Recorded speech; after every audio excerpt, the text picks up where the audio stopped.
തിരുവനന്തപുരം നഗരത്തിന്റെ മേയറായ ആര്യ രാജേന്ദ്രൻ കടന്നുവന്നത് അക്കാലത്ത് രാഷ്ട്രീയമായി CPM-ന് നൽകിയ ഗുണം വളരെ വലുതായിരുന്നു. രാജ്യത്തെ തന്നെ ഏറ്റവും പ്രായം കുറഞ്ഞ മേയറായിരുന്നു അന്ന് ആര്യ. അതേസമയം ഭരണപരമായ വീഴ്ചകളുടെയും ജനകീയമല്ലാത്ത പെരുമാറ്റ ശൈലിയുടെയും പേരിൽ വ്യാപക വിമർശനങ്ങളാണ് ഇന്ന് ആര്യ ഏറ്റുവാങ്ങുന്നത്. വിമർശനങ്ങൾ വർദ്ധിച്ചതോടെ പാർട്ടി ഇടപെട്ട് മേയറെ പാഠം പഠിപ്പിക്കാൻ ഒരുങ്ങിയിരിക്കുകയാണ്.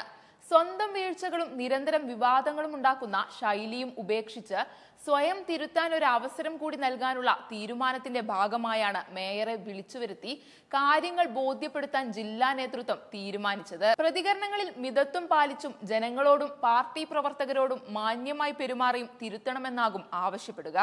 ഭരണത്തിലെ വീഴ്ചകളും മേയറുടെ പ്രവർത്തന ശൈലിയെ പറ്റിയുള്ള പരാതികളും അധികാരം നഷ്ടപ്പെടുമെന്ന ആശങ്കയിലാണ് അടിയന്തരമായി ഇടപെടാൻ ജില്ലാ നേതൃത്വം തയ്യാറായത്. ലോക്സഭാ തിരഞ്ഞെടുപ്പിന് ശേഷമുള്ള രാഷ്ട്രീയ സ്ഥിതി പ്രകാരം തിരുവനന്തപുരം നഗരസഭയിലെ 100 വാർഡുകളിൽ 70 എണ്ണത്തിൽ BJPക്ക് വ്യക്തമായ മേൽക്കൈയുണ്ട്. വട്ടിയൂർക്കാവ്, തിരുവനന്തപുരം, നേമം, കഴക്കൂട്ടം മണ്ഡലങ്ങളിലെ മേധാവിത്വമാണ് BJPയെ ഈ നേട്ടത്തിലേക്ക് എത്തിച്ചത്. നഗരസഭാ ഭരണം നിരന്തരം അടിക്കടി അഴിമതി ആരോപണങ്ങളിൽ ചെന്നുപെടുന്നതും വിവാദങ്ങൾ സൃഷ്ടിക്കുന്നതും മേയറുടെ ജനകീയമല്ലാത്ത ശൈലിയുമെല്ലാം മുതലെടുത്താണ് BJP തലസ്ഥാന നഗരത്തിൽ വേരുറപ്പിക്കുന്നത്. ഈ സാഹചര്യത്തെ CPM നേതൃത്വം ഏറെ ഗൗരവത്തോടെയാണ് നോക്കിക്കാണുന്നത്.